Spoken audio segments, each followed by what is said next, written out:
ಸುಮಾರು ಮಕ್ಕಳು ಹಾಲು ಕುಡಿಸಿ ಓವರ್ ಫೀಡಿಂಗ್ ಮಿಲ್ಕ್ ಮಾಡಿಬಿಡ್ತಾರೆ. ಮಗು ಊಟ ಮಾಡಲ್ಲ.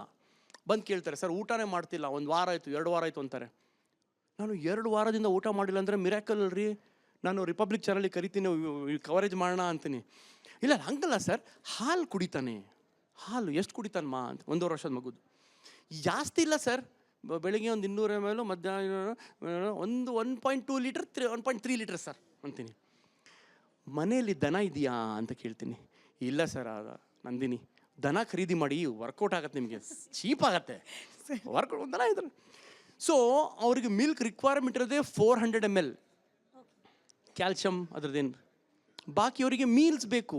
ಇದು ಮಿಸ್ಟೇಕ್ ಸುಮಾರು ಪೇರೆಂಟ್ಸ್ ಮಾಡ್ತಾರೆ. ನಾನು ಸುಮಾರು ವೀಡಿಯೋದಲ್ಲಿ ಹೇಳಿದ್ದೀನಿ, ಬಡ್ಕೊಂಡಿದ್ದೀನಿ, ಕಿರ್ಚಾಡಿದ್ದೀನಿ.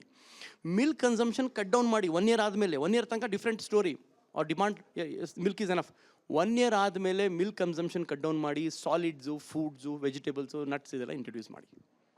That is very important to understand. 1 to 2 years calorie demand ಎಷ್ಟಿರುತ್ತೆ ಅದು ಅರ್ಥ ಮಾಡ್ಕೊಂಡು ಇಂಟ್ರೊಡ್ಯೂಸ್ ಮಾಡಬೇಕು. ಏನು ಇರಬಾರ್ದು ಅಂತ ಸರ್, ಏನು ಮಕ್ಕಳಿಗೆ ಇಂಥದ್ದು ಕೊಡಲೇಬಾರ್ದು. ಇದು ಹೇಳೋಕ್ಕೆ ಡಾಕ್ಟರ್ ಅವಶ್ಯಕತೆ ಇಲ್ಲ. ಜಂಕ್ ಫುಡ್ಸ್ ಅದರಲ್ಲಿ ಏನು ಸಿಗಲ್ಲ.